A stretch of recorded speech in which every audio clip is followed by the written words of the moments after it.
Hey guys, welcome back to Magic TV. My name's Craig. It's 9 o'clock on a Monday. This is normally where I do a 5x5, but I wanted to do something a little bit different this week. We're going to get back to the 5x5 next week. I was going to put this on a Thursday, but we've got some incredible content lined up every single day this week, and I didn't want to leave it until the next week. So we're pushing the 5x5 that I had up for this week to next week so I can talk about this. And this is a video specifically designed for young magicians. This is designed specifically for young magicians, young creators within the magic community. And by young, I mean, I'm talking like any age. You know, I'm 47. I'm pretty old, to be perfectly honest.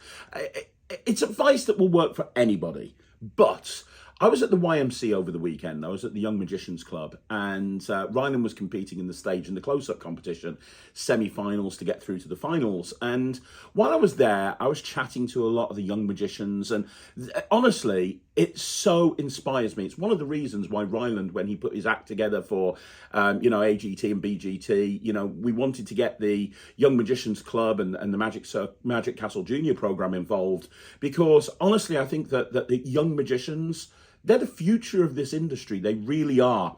And, it's a little bit different from when I got into magic. I got into magic when I was 18. And when I got into magic, there wasn't as much access to information freely. It was like, hey, you had to go into a library, you had to read a book. And the advice I was given when I first got into magic doesn't necessarily translate to the young magicians of today, because there's other avenues, there's other things that you can do that were never accessible. And I see this on the internet all the time. I see young magicians, and like I say, I'm really looking at sort of 18 and under, but this advice will go to anybody. But I see a lot of young magicians, and they ask advice on a Facebook group or something, and the advice will simply be, read a book. Get this book out of the library, or buy this book and read a book. And that's all well and good, and maybe that would have worked 20 years ago. Maybe it does work, but there's lots of other things that young magicians can be doing if they genuinely have a passion for magic, and they genuinely want to kind of continue in magic for years and years and years to come. And like I say, watching the magicians at the Young Magicians Club this last weekend was incredible. So I thought what I'd do is I would put together a random list of 11 points that, if I was a young magician right now, this is the advice I would want to hear. This is the advice I think would be useful. So, this is just my opinion. Take it or leave it. You don't have to listen to me if you don't want to. But for any young magicians out there, magic is a wonderful industry. It's a wonderful community. It's a fantastic hobby, and it can make a really well-paid career. And you're going to be able to do things that nobody else can do. And it's a wonderful thing to be a part of. But in this video, I'm going to be going through some points, some advice, some things that maybe you might want to consider if you want to continue to grow as a magician, and you want to eventually take magic to the next level, whatever that may be. Maybe you want to be a professional performer. Maybe your goal is to headline Vegas and be the next Penn and Teller. I know that's what Ryland wants. Ryland's goal is he wants to win FISM and he wants to headline Las Vegas. Fantastic. That might be your goal. Your goal might be to be the next creator in magic and not necessarily be a performer. You want to be the next Lloyd Barnes, for example, and you want to be the next Greg Wilson or the next Jay Sankey. If that's your goal, that's absolutely fantastic as well. Your goal might be that you just want to carry on doing magic, and you don't particularly want to do it as a career, but you love magic and you want to carry on doing it. That's fine as well. I was speaking to the current sort of stage magician of the year, Arabella, who's an incredible performer. Last year, she did a Lord of the Rings Gollum themed act, and that's what she used to win the Magic Circle Young Magicians Club Stage Magician of the Year. And then this year she did a Frozen themed act, and it was all based around Olaf with appearing carrots and chop cups with snowballs and snowstorm and stuff. Very, very beautiful. And she was saying, hey, I don't particularly want to be a professional magician. I love magic. She said, I want to be like Guy Hollingsworth. I want to have a job, but I want to be really well respected in magic as well. And that's absolutely fine. The beautiful thing about magic is that you can do whatever you want to do. And no two journeys are the same. But this advice will hopefully help regardless of what you want to do in magic. So without further ado, I'm going to get into it. I'm going to talk about 11 things, 11 pieces of advice that I wish I had when I first got into magic. Okay, so number one, the first thing that I would say is don't run before you can walk. Now, what do I mean by that? Don't run before you can walk. Well, I've noticed that when people get into magic, a lot of the time, when it's kind of like when you first enter the magic community and you realize there's this whole world that you didn't even know about, and there's these magic shops that you can buy all these weird and wonderful tricks from. When you realize that for the first time, it's kind of overwhelming. I kind of think of it like the first time Harry Potter went into Diagon Alley and saw everything in the wizarding world in front of him. It's the same sort of thing, right? And very, very quickly, you start to go, well, okay, I want to be a creator. I want to bring a trick out. The amount of young magicians that have like been in magic for like a month or two and they go, right, I want to be a creator. I want to bring a trick out. Or, you know, where can I get, I saw this the other day. Somebody had been main magic for like a month and a half and they were like, hey, where can I get business cards from? I want to go and start advertising myself as gigs. I want to start doing gigs. How can I make money from magic? And this was a 13-year-old and was asking for advice after being in magic for a month and a half where they can get gigs from. And that's fine, and that's all well and good. And if that's the route that you want to go, that's cool. But don't run before you can walk. There's more than enough time. Like when I first got into magic, I was 18 years old. And I don't think I did my first professional show until I was like maybe 21, maybe 22, something like that. I just learned magic tricks and I was just like hobbyist and I was just practicing magic and learning as much as I could and creating stuff for myself and tweaking tricks that I saw. And there's nothing wrong with that. You've got all of the time in the world. Don't forget, magic is ultimately, it's fun, right? Magic is fun. And you don't want to put undue stress on yourself by rushing to be the next professional magician or rushing to be the next super creator in magic. If those are goals, that's great. And it's wonderful to have a goal. Goal setting is really important. And you need to know where you're going and what you're going to do. But there's a time to get there. You know, don't rush through things. Enjoy the journey. You know, it's that old expression, isn't it? It's you know, it's not about the destination, it's the journey that matters. And as you go through magic, you're gonna make lots of friends, you're gonna go to lots of conventions, you're gonna learn lots, and that's all well and good. And you know, whatever your goal is, you can achieve it. And my dad always said to me, you know, my dad hated magic. He hated the fact that I became a professional magician. He never wanted me to do magic, and he used to try and talk me out of it every single step of the way. Right up until the day that he died, he didn't want me to do magic. And you know, I'm not like that with Ryland. You know, with Ryland, I always say to him, you can do whatever you want to do and I'll support you 100%. If you want to be a magician, that's great. If you want to do something else, that's absolutely fine. I'm here to support you every step of the way. But it's about the journey. It's about getting there. And that's really important. So don't run before you can walk. Don't rush because you want to have professional gigs immediately. Take your time. That's very important. That's why I put it at number one. Okay, the second point is join a community. I think joining a community is vitally important. And I'm not talking about a Facebook group where there's a bunch of people who you don't know that are all different ages.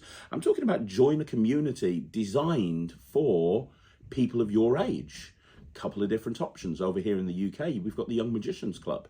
Joining the Young Magicians Club was one of the best things that Ryland did, because before he joined the Young Magicians Club, he didn't really have anybody he could speak to about magic outside of me. His friends at school didn't understand magic, and he couldn't have a conversation with them. You know, he could talk to me about it, but outside of conventions, there was no one he could speak to. Joining the Young Magicians Club was one of the best things that he could do. You know, if you aren't in the UK, you know, there's going to be a junior sort of section of a magic club at some point near you. You know, we were over at LA doing AGT, and while there, you know, we got the Magic Castle Junior program involved in the show that Ryland did, and those guys were amazing and so super talented. That's another example of a club you could join. It could be an online club. I've spoken about this before, but the Magic Alon Magic Society, those guys are amazing. They really are. Every time I meet Alon and anyone that's in that society, they come across as so switched on and so incredible. I mean, I've got to know Joseph quite well because he's in the YMC. Such an incredible magician. I'm telling you right now, Joseph has a very bright future in this industry.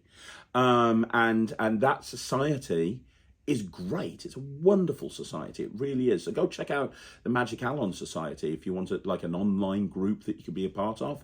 And if you're in a school or you're in a college or something like that, make your own society.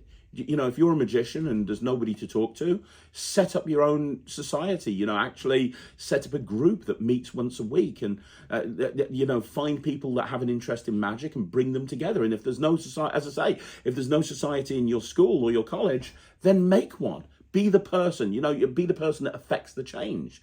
Be the person that can go, right, okay, you know, I've got no one to speak to. There's no societies or clubs anywhere near me. I don't particularly want to do something online. I'm going to make a society. I'm going to teach my friends how to do magic.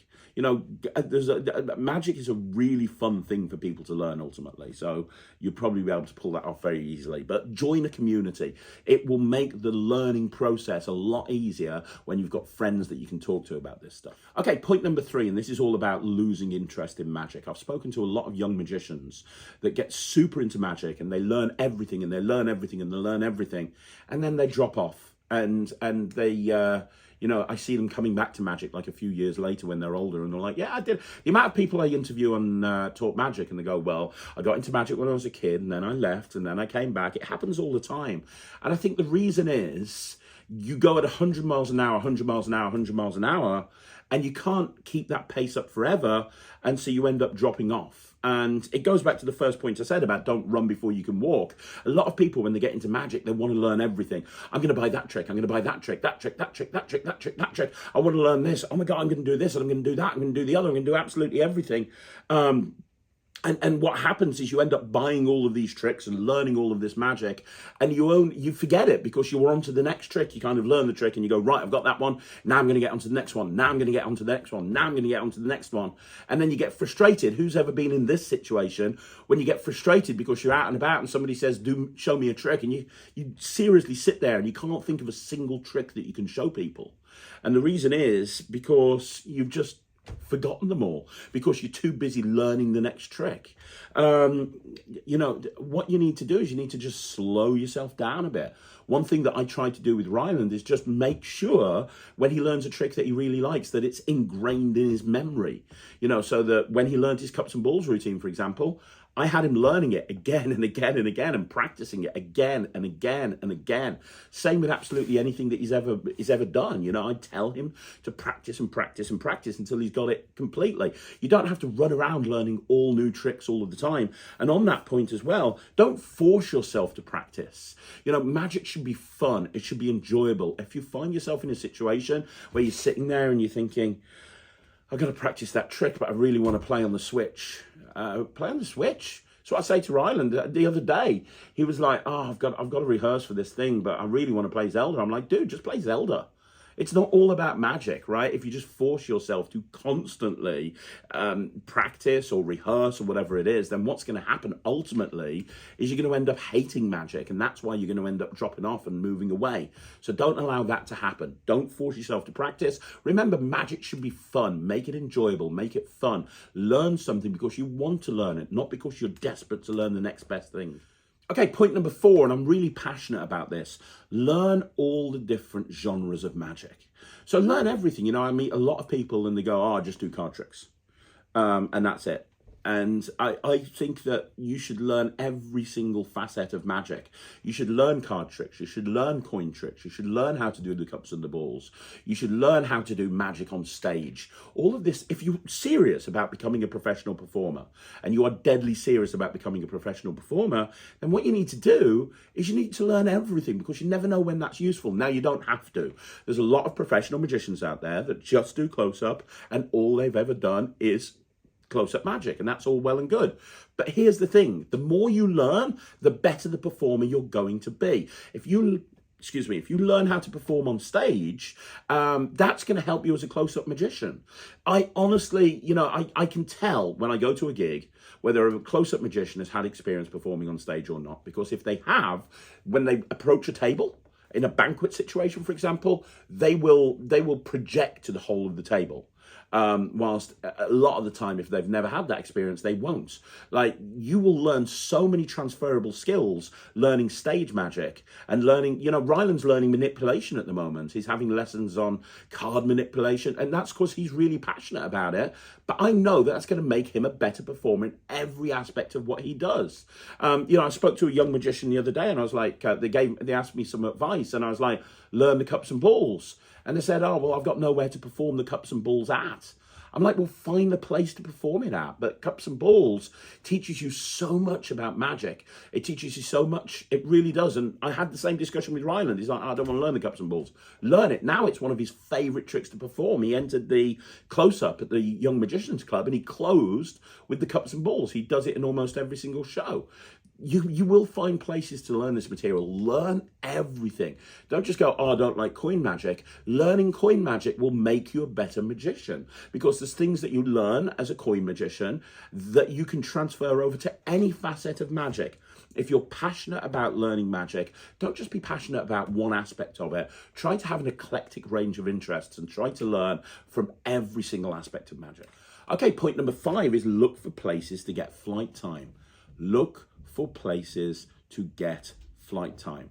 I was speaking to Russ Brown about this the other day, and I said to him, and he agreed, there is no substitute for flight time. There really isn't. There's no substitute for flight time. What do I mean by flight time? Going out in front of an audience and performing in front of an audience. That is vitally key, because ultimately, at the end of the day, you could be a terrible magician. You could be a terrible technician, but you could be a great magician through performance, right? Performance is so important, and you're only going to get better by going out and performing everywhere. And going back to point 1 about running before you can walk, I see a lot of magicians, younger magicians, going, well, I'm not going to go and go anywhere unless I get paid for it. I'm not, because that's what the internet tells us. That's what those Facebook groups tell us. Don't devalue magic. You need to go and get paid. If you don't get paid. My attitude is go and get experience performing magic in any environment, anywhere you can. You need to go and find somewhere to get experience performing, because there is no substitute for flight time. If you want to learn how to do close-up, approach a restaurant and say, hey, I want to come and perform for free for you. I'd like to do that. I'm a young magician. I want to get better. I want to do this ultimately as a career. I'm really good, but I want somewhere where I can go and perform for real people. You speak to enough restaurants, somebody will say yes, I guarantee it.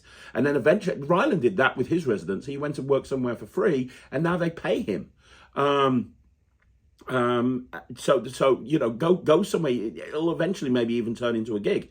Go to old people's homes or retirement villages or somewhere like that, and offer to. If you want to be a stage magician, that's a great place to get flight time on stage. If you want to be a kids entertainer, go and speak to a kids entertainer in your local area and ask if you can shadow them. Ryland performs an awful lot at the House of Secrets. He's lucky because the House of Secrets is a place that he can work on material constantly. And he's so much better now than he was when he first started, obviously, because of that flight time. You look at how he was on Britain's Got Talent, and you look at him now, and it's a polar opposite in terms of performance, because of the flight time he's had. Also, if you're serious about learning how to be a magician, not just look for places to get flight time, take acting lessons. Ryland has acting lessons twice a week, teaching him improv, teaching him how to stand, teaching him how to speak on stage, teaching him how to project, teaching him how to enunciate properly. All of this stuff that isn't really important. I just want to do tricks. But if you want to be a professional magician, understanding this stuff is so vitally important. It really is. Go somewhere to get flight time is ultimately the goal I'm suggesting that you do, but also learn about stuff that's going to make you a better performer. Because honestly, Ryland's got the worst double lift in the world. I'll openly say he's got the worst double lift in the world, but he can get away with it because of how he performs. His double lift will get better over time, but the performance, that's something that will set you apart from anyone else. Okay, so the 6th point I've got, I kind of covered in point number 5, so we'll gloss over this briefly. But I've put here, point number 6, don't worry too much about the fee. And what I'm talking about there is, don't rush to go out and get paid gigs. They will happen over time. If you're a young magician and you're at school or you're at university or college or something like that, don't worry about too much about getting paid for it. Yeah, when you're at a position where you think that you're amazing and you should go out and get paid, great, do that. But up until that point, go out and get experience. Go out and go out and like I say, get flight time. I mentioned this on the previous point. And when I'm talking about flight time as well, I'm not just talking about working in venues. I'm also, social media is a perfect example. Put videos online. But when you put the videos online, don't just do a crotch shot. You see a lot of people that are doing videos online and it's literally just a camera on a close-up pad. And it's literally them just doing some fancy productions on a close-up pad. That's not going to give you experience performing. One of the things that's really good about doing videos online is speaking to the camera and having that experience of speaking clearer and having that experience of performing the magic and making sure it's framed correctly and making sure that you're clear and concise with what you're saying. And, Ryland, again, I'm talking about Ryland because he's a young magician and I've got, a lot of experience of helping him. But, he's put a lot of videos online. Now, all of them are great.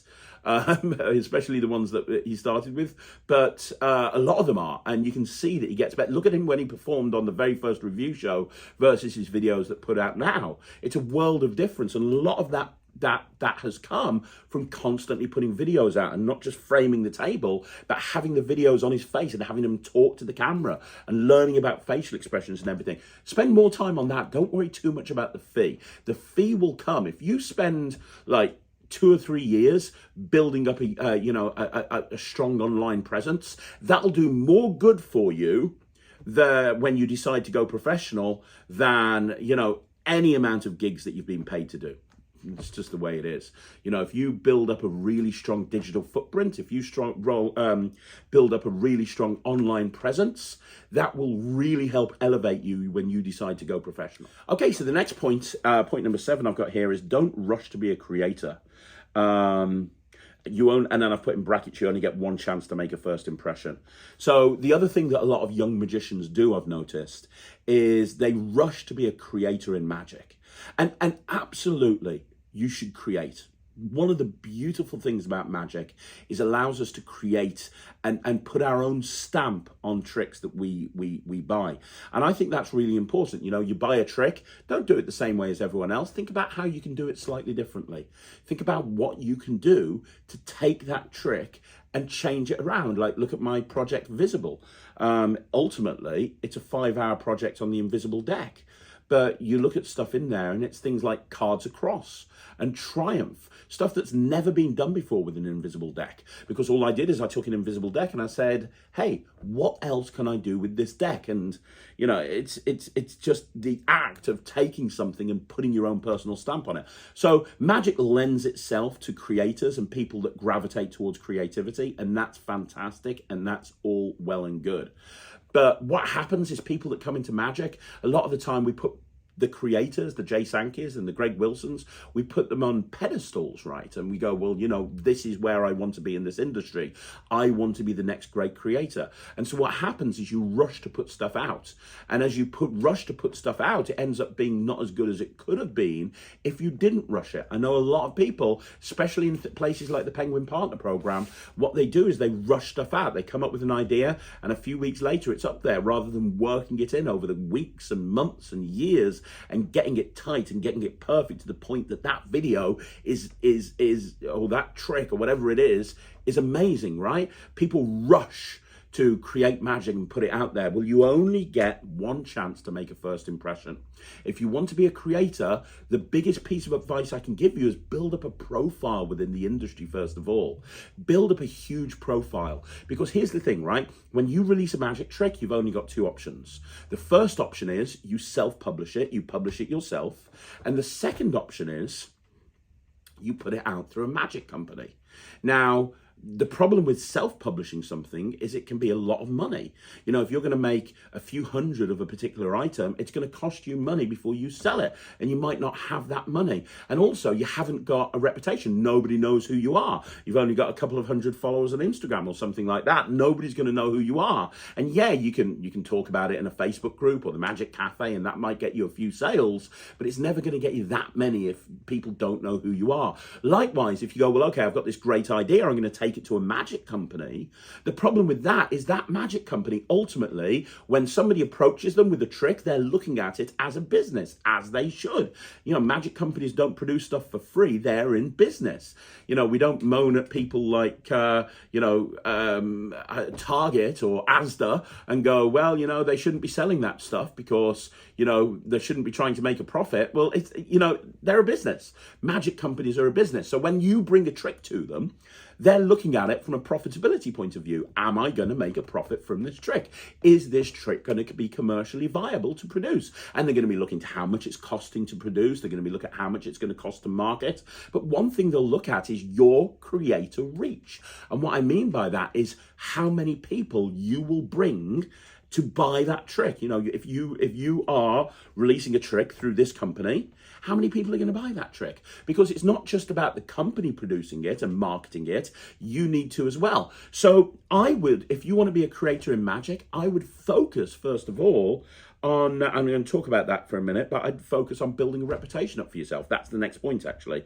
What I wouldn't do is rush a trick to market when people don't really know who you are, because then it's going to kind of go out there and it's going to kind of be like there for a week. No matter how good it is, you're never going to have as many sales as if you are, you know, you have a name in this industry that everyone's aware of, right? So don't rush to be a creator. Create, but make notes of everything. Make loads and loads of notes. Absolutely create. Create for yourself, and make notes and have ideas so that when you've built up a reputation in the industry and you put this stuff out, it's going to be a huge success. Okay, so point number 8, off the back of point number 7, I've got here, build a reputation for yourself. So, you know, when you bring your first trick out to market, you want to make sure that you've got a huge reputation and everybody knows who you are. Everybody knows what you do. And there's a few different ways of doing that. So the first way of doing it is building up your social reach. You know, you look at somebody like Chris James. Now, Chris James is somebody that I mentor within my Netrick. So he's in the gold membership. So I mentor him and I've given a lot of advice on this sort of thing. But 3 years ago, he wasn't even in magic. And then 2 years ago, didn't even have a platform on Instagram. Now you look at him on Instagram, he's got tons of followers, he's putting videos up all the time, he's got lots of engagement, and he's just brought his first trick out through Alakazam, which has sold really, really well. And the reason it sold really well is because he didn't rush to put that trick up. He had this trick 1.5 years ago, Squint, which has just come out. He had it ages ago, but he chose not to put it up because he was building a reputation up for himself. He was letting people know who he is. He was working on other people's projects. He was taking tricks from other companies and putting his own spin on them and putting them up on Instagram. You know, social reach is a really important way to build up a platform for yourself. It really is. You can't just rely on having a few followers and then just posting in Magicians Only and on the Magic Cafe and hoping that that's going to do the trick. It might do. And here's the other thing about creating. If you know, creators can make money in this industry, absolutely, but you have to be bringing out like 2 or 3 solid hits a year to do decently. If you just bring one trick out, you're only as good as your last trick. If your next trick doesn't measure up to that, ultimately, you know, people will forget about you. That's just a fact. That's just a fact. So part of being a creator is constantly being in the public eye and letting people know who you are and what you can do. So social reach, very important. Another one is publishing material in magazines. That's a great way to do it. So there's lots of magazines, Vanish Magazine, Magic Scene, Genie. They're always looking for content. Write a trick up and send it into Genie and say, hey, this is a trick that I've created. I think it's really good. I'd like to feature it in your magazine. That's going to get eyeballs on you, especially being in a magazine like Genie or Magic Scene or Vanish. That's amazing. as well as publishing in magazines. You can publish on the Penguin Partner Program. Now, I've said some, Penguin Partner Program, double-edged sword. There's some great things about it. There's some bad things about it. But ultimately, it's very easy to set up an account on the Penguin Partner Program, and you can put magic up there that people can buy, and you can put a 0 price tag on it. And then you can promote it all over your socials and say, hey, my new trick is now on Penguin Magic. It's free. Go and download it, and if you like it, leave a review. That's what Chris James did on my advice. I said, dude, if you want to release magic, first thing you need to do is let people know who you are. Put a trick on the Penguin Partner Program for free. He did. It's called Pop Wild. You can get it from Penguin for free. It's also on Alakazam for free. And he's got dozens and dozens of 5-star reviews on there because people got it for free. They saw it, they liked it, they reviewed it. And off the back of that, when he brings out Squint, people are like, oh, I really like that trick that I got off him for free. I want to support him because I quite like his work. So, rather than just trying to, you've got a trick. Nobody knows who you are. You haven't really got a social reach. Rather than just going out there and approaching companies and saying, hey, will you market my thing? Rather than doing that, build up your reputation. One of the points I've got here is competitions. Enter competitions. Ryland's got a couple of tricks that are coming out this year, and that through Alakazam, and one of the reasons that they're coming out is because they want him to release magic with them because of his profile, because he's been seen by lots of people on Britain's Got Talent and America's Got Talent, and he was in the London Close-Up Magician of the Year and the Children's Entertainer of the Year and this competition and that competition. He enters a lot of competitions. He's very visible. It gives him something to talk about all the time. I'm filming this Monday. This morning, he just announced on his socials that he's, made it through to the finals of the Young Magicians Club. That's why his profile continues to grow and continues to grow, because people see him in entering competitions and doing really well. Builds up his profile so that if he ever then contacts a magic company and says, hey, I've got this trick, they're more inclined to release it because people know who he is, despite being only 10 years old. So build a reputation. And please remember, when it comes to reputations can be won and they can also be lost. Many years ago, I left this community because I threw my reputation down the toilet when the whole Red thing happened. I'm not going to go into this on this video. We all know what happened with Red. And I had to leave the community for many, many years. And I only came back a couple of years ago. I had to leave this community for 10 years because my reputation was in the toilet. As easy it is to build up a reputation, it's very easy to lose that reputation. Reputation is everything. When I came onto this channel, when I came back to magic, I was focusing on rants and shouting and screaming. You don't see the rants on here very often these days, if at all. And the reason is I want this channel to be a positive thing. I want people to just watch it and just be positive. I see all of the time people calling me out on the internet and, trying to rile me up. And to be honest, a lot of the time I just ignore it because ultimately at the end of the day, people can have an opinion on who I am and what I do. All I can do is focus on putting out the best content I can do to try and help people. That's how I make sure that my reputation is as good as it can be. And as long as I continue to push myself out there and help as many people as I can, then my conscience is clear. So remember that reputation can be won and it can be lost. That's very important.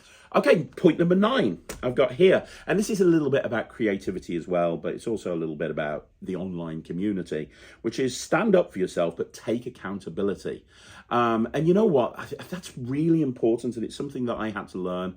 It took me until the age of 45 to learn it, that you have to be accountable for your own actions. Right? That's very important. You have to be accountable for your own actions. So, it's that old expression, isn't it? If there's a finger pointing at somebody else, there's 3 fingers pointing back at you.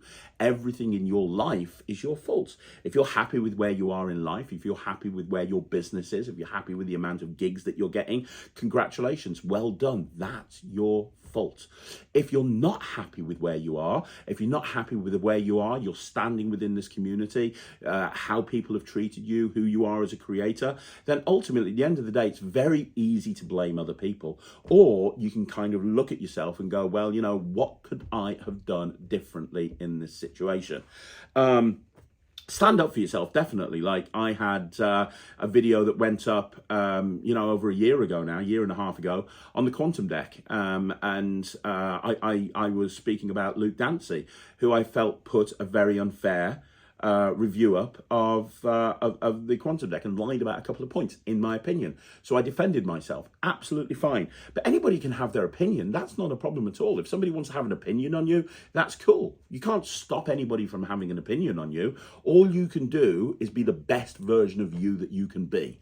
Be the best version of you that you can be. So when I came back to this community, without being funny, it's not about the money. This whole thing isn't about the money. I've got a team of like 9 people back there that are booking in probably more gigs in one day than most people book in a month. That's not me bragging. That's not me showing off. That's just the way it is. So it allows me to sit in this room away from the rest of my office and just talk to you guys and give you advice. And that's what this channel's all about. This channel makes virtually no money. But I choose to sit here because this is the best medium I can find to give people advice. And part of the thing for me, a lot of people say, well, do you ever run out of stuff to talk about on Magic TV? No, because there's always something I can talk about, whether it's giving advice on this sort of subject, giving people marketing advice, giving people sales advice. That's what I'm very passionate about now. That's what I want to focus on. And I'm very lucky that I took a step back from this industry and this community to build something else up so that I have the time to be able to do this. And you know what? When the whole Red thing happened, I didn't take accountability. I didn't. I looked for excuses. If you look back at Red, and the threads are on the Magic Cafe and everywhere, you can see it all over the place. I chose to remain silent and then just make one little statement, and that was wrong. I should have just, I did the right things in terms of we pulled the product and we recompensated the necessary parties. We did all of that, but I didn't make a statement holding myself accountable. And I think, honestly, I was annoyed with the industry and I was blaming them instead of myself. I was angry. I was a lot younger than I am now. And I was angry at the industry. I was angry at the people within the community. I was angry at everybody, really. It was everybody's fault but mine. It wasn't my fault. It was everybody else's fault. I would blame World Magic Shop. I would blame David Penn. I would blame Jim Traynor. I blame everybody before I blame myself. And I walked away from the industry selfishly because I couldn't handle the backlash that was coming my way. Ultimately, at the end of the day, it took me a decade to realize that I was wrong. It was my fault. And you have to be accountable. It was my fault. I ripped off Bob King's New Wave prediction and marketed it as Red. That's what I did. And part of the thing that I do on Magic Tree TV is try to give back because I screwed up so much back in the day, and it's always going to follow me around. It always does. No matter when I get into an argument with somebody, the first thing that gets brought up is Red.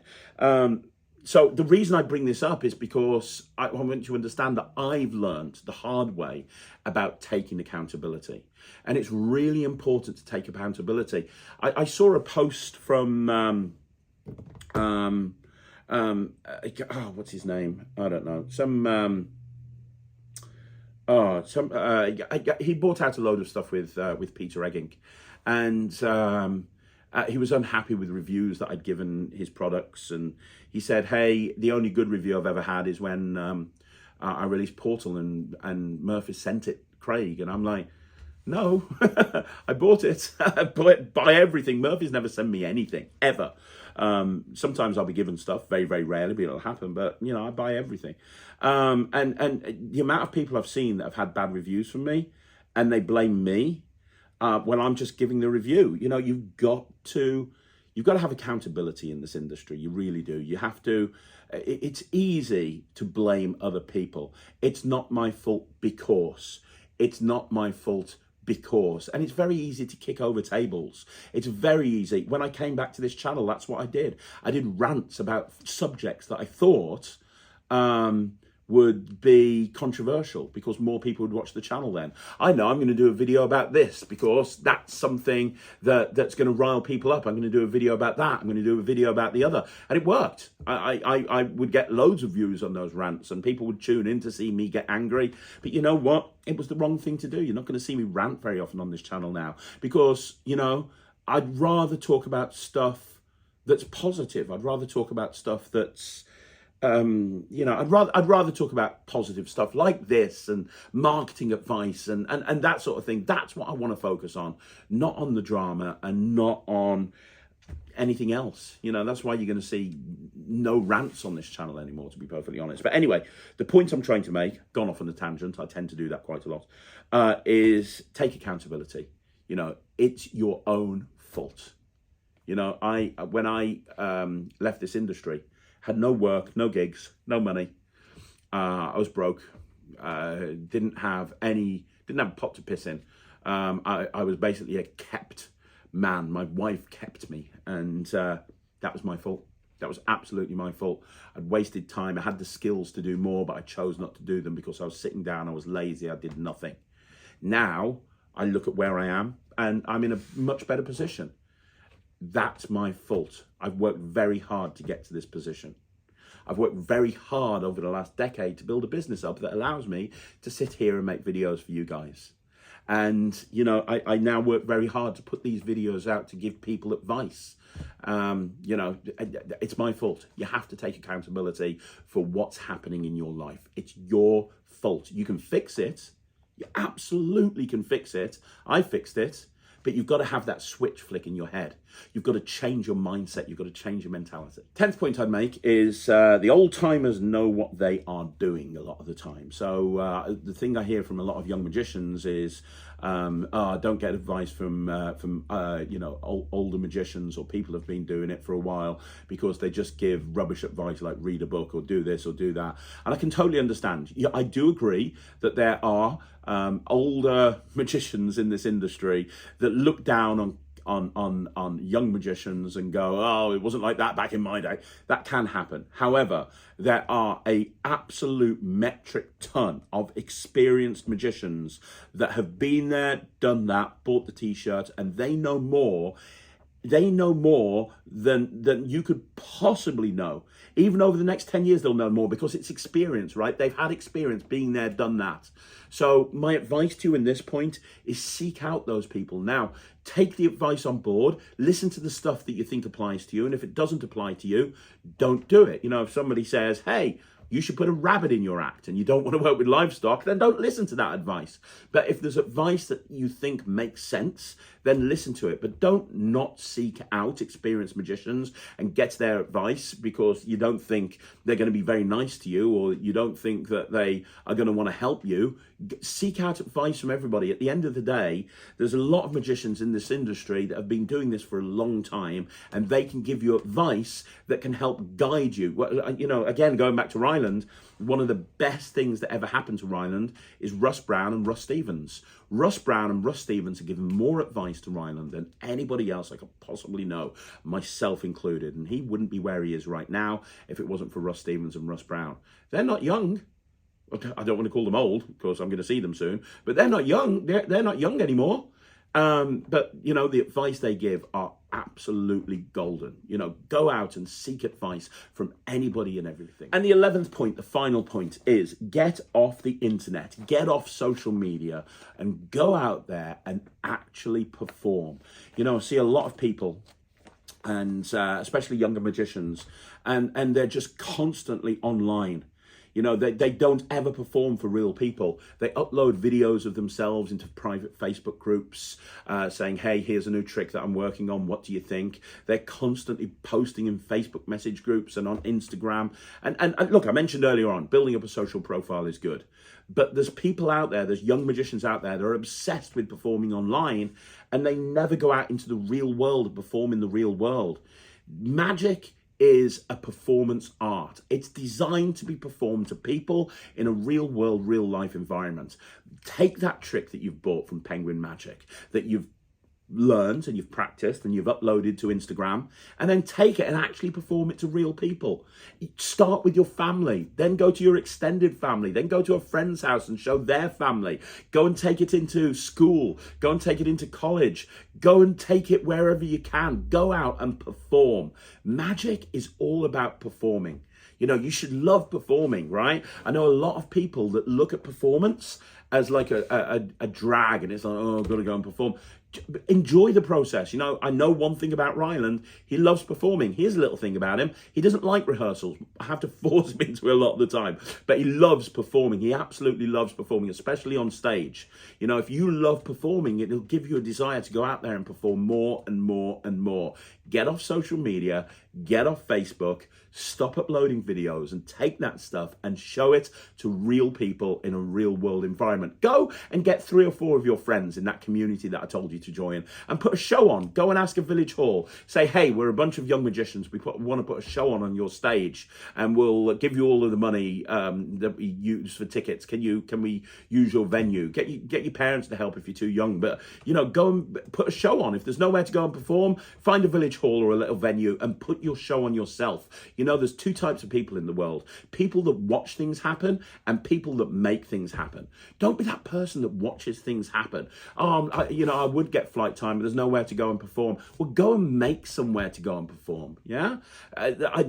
Just make it happen. Go out there and actually make it happen. Make a difference. So there you go, guys. That's another video in the bag. Thank you once again for joining me here on Magic TV. We've got a ton of stuff coming up this week. So tomorrow we've got a Matt test where I'm going to be going through decks with Matt. Wednesday, we're back with a review show. Thursday, I have got an incredible video coming up. I'm going to give you a behind-the-scenes look into a virtual magic club that happens within the Netrix. I'm going to let you have access to one of the virtual magic clubs, and it's one all about sales and marketing, creating and building a business and building a brand. That is, you know, that's going to be an amazing video. I'm excited about that. Friday, I've got an interview with 2 incredible magicians that are just starting a brand new company. Saturday, I've got an interview with a legend of magic. Sunday, I'm back with the Q&A and with a review show special on a new trick that everyone's super excited about. So there's a lot coming up on Magic TV this week. Once again, thank you once again for joining me. I hope you found the advice useful. Let me know in the comments down below. You want to see more videos? Like the video, subscribe to the channel. If you want to join the Netrix, please do so. Go to www.thenetrix.com and I will see you again soon. My name's Craig from Magic TV.